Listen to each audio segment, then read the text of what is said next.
Welcome to War Games on Toast, all of you lovely people. I am once again back talking about the latest edition of Warcry, and this time I am coming to you with a bit of a toast talk about some of the finer details in Warcry. Apologies, content has been down for the past few weeks. I have had a nightmare technically, and frankly I went in a bit of a huff for a while since multiple videos had to be re-recorded and then ultimately scrapped. Hopefully this one is fine, and if you're hearing this, then it probably is. But before we get into all the nitty gritty of the video, I just want to ask you to hit that subscribe button, leave a comment, and bap on a like. Your support really helps the channel grow and reach new people, and getting more people into Warcry is always a good thing. The channel has somehow amassed over 600 subscribers, and I can't thank you lot enough. The community is growing, and throwing ideas back and forth is exactly the kind of interaction I love to see. Thank you again. But without further ado, let's get on with the show. If the title of this video didn't give it away, this video is all about greed, a deadly sin worthy of Slaanesh, and one that we all feel the pull to indulge in. Greed, otherwise known as risk in Warcry, is a powerful factor that can win you games, and balancing risk versus reward is a key concept you absolutely need to understand, especially if you want to get more competitive. Now, this channel has never pretended to be focused on competitive play, but we have been all about learning Warcry and getting better together. One of the things I have learned now that I am really analysing my play so I can deliver better and more informative content is that abilities are ludicrously powerful, but it's not always clear which ones are worth using, or more importantly, when to use which ability. We can't talk about risk or greed in Warcry without addressing the biggest offender, RNG, and more specifically, RNG-based abilities. Warcry is a game that is inherently based on RNG. It is, after all, a dice game. However, that doesn't mean we need to accept RNG in all of its many forms into our hearts. In fact, the most effective way to play Warcry is to do as much as you can without ever rolling dice. This might sound crazy, but it is true. Every time you roll a dice, there is a chance something will go catastrophically wrong. You want to limit this RNG as much as possible so you can work with certainty. Work with the guarantee something will do what you need it to do. And this is where RNG abilities rear their ugly head. These things are everywhere in Warcry. How many times have you read something like this? Roll 2d6 for every 4+ deal 1 damage, and for every 6+ deal dice-based damage. These abilities infest the game, and they are traps, or they can be traps.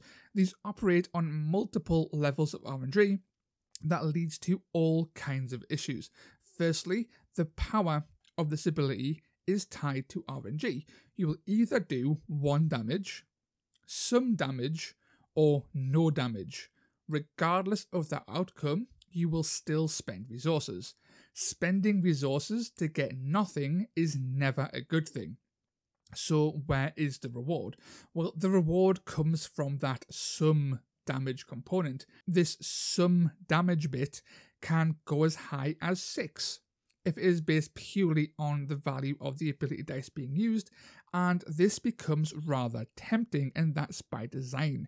You want to spend those high resources to deal high damage, but again, you are looking at an RNG trap, or the potential for one. For the ability to do 6 damage, you not only need ability dice with the value of 6, which is RNG in and of itself, but you need to roll a 6, which is even more RNG. The reward exists, it's just not a reliable reward, and taking that risk, being greedy and gunning for a massive damage spike on a firebomb or a blowpipe will cost you. There is a time and place for these abilities, and I will go into that a bit later. These attacks are often ranged, giving melee focused factions a way of reaching out and touching their opponents from a safe distance. But you never want to rely on them. You want to keep them in your back pocket, but never stash them in your coin purse, if you catch my drift. But the real buggers in RNG, the ones that will catch you out and lose you games, possibly without you realizing, are trigger-based abilities. These are abilities that only work if something happened prior to the ability being activated. The most common is something along these lines. If a target died by an attack from this fighter, you gain a bonus move or a bonus attack action. These are everywhere. In fact, the last 2 factions released for Warcry as of recording had this exact ability, and looking at the next 2 factions that are getting released with the new war set coming out in a few weeks, they also have this exact ability. These are incredibly powerful abilities that on the surface have no RNG. They remove it by replacing it with a certainty. If you do something, you get rewarded. You don't roll dice and risk not getting rewarded, right? And in this case, you get to manipulate your action economy, spend resources to increase how many things you can do. This is the perfect ability, or more accurately, it is the perfect con. These abilities are incredibly powerful, but they come with inherent risk and RNG that is baked into their design but not spelled out in neon letters like a traditional RNG ability. What am I getting at? Well, a on-kill trigger requires a kill. This makes sense. But if you don't land that kill, you don't get to spend your dice and you don't get to use your ability. Am I going in circles? Yes, I am, but for a reason. You only get to use 1 ability per activation in Warcry. This means you are sacrificing this model's ability activation on a gamble. You don't use an ability to increase your odds of killing a thing, but if you manage to kill anyway, you get to do more things. That's the rub. You reduce your total killing potential to greedily farm other benefits. This could be the aforementioned bonus action, or it could be an aura of +1 attack, or any number of other powerful abilities, even healing. The RNG exists in the act of attacking, and that RNG can lose you the game. That greed, that risk can lose you games because that model that survived could tip the favour of an objective. It could land a kill of its own. It could do anything, and you chose to not kill it and try and cultivate an advantage that backfired. Now, this leads us naturally to Onslaught. Onslaught is the best ability in Warcry. There is nothing better than it because it has a powerful effect with no downsides and has no RNG component. You use your dice and you can always get a double in Warcry with wild dice, and you get +1 or +2 attacks to activation based on if you're already in combat. That's it. You're done. Sure, the attacks themselves might miss, but in this instance, that is a manageable risk and not a greedy play. Onslaught may seem unbalanced. I mean, why use anything else? Well, you'll notice in competitive play, people tend to stick to Onslaught, and that is simply because it does what it says it does, and it has no complications. It is your fallback, your safety net, your Swiss Army knife.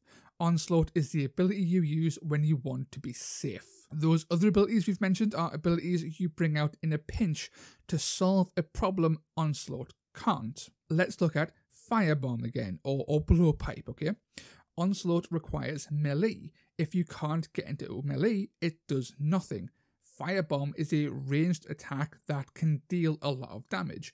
In a bind, you need to throw that firebomb, as it could, in some cases, win you the game, or drastically change the course of the game, or unlock a new avenue of attack because now the enemy has to move to you, giving you attack activation advantage later in the game.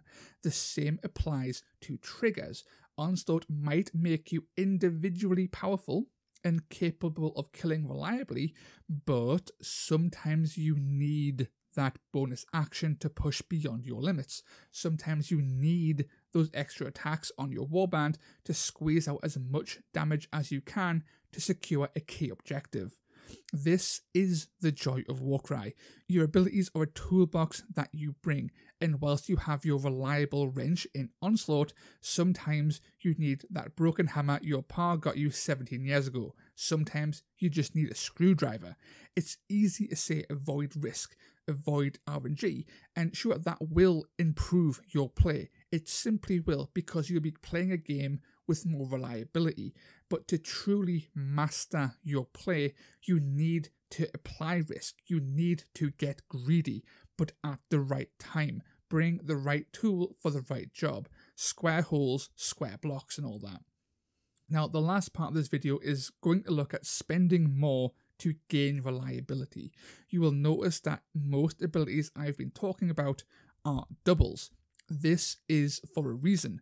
Doubles are cheap. You can always have access to them. So to balance them out, they apply healthy doses of RNG in one form or another to make them less reliable by design. The more expensive an ability, the more reliable it gets, even if it doesn't get more powerful in terms of its maximum damage output.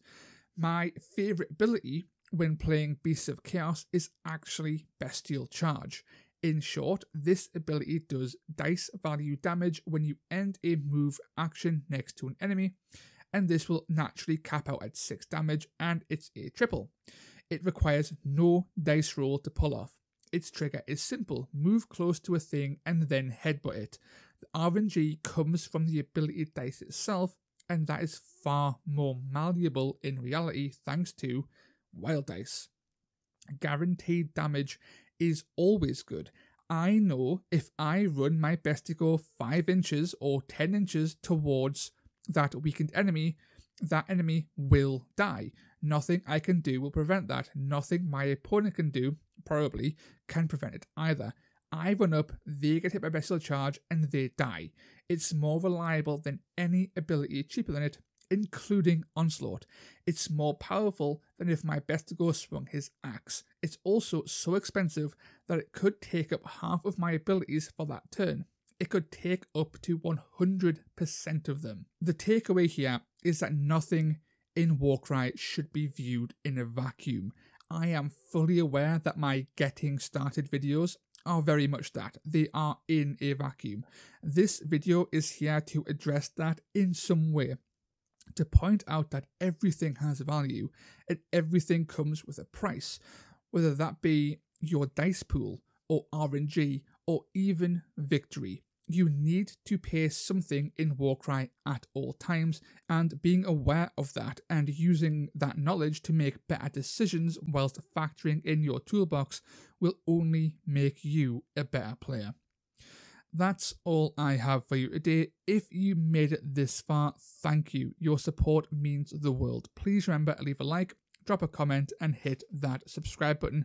I am always working on new content, and I am trying to get it out once a week. Hopefully I can get back on track.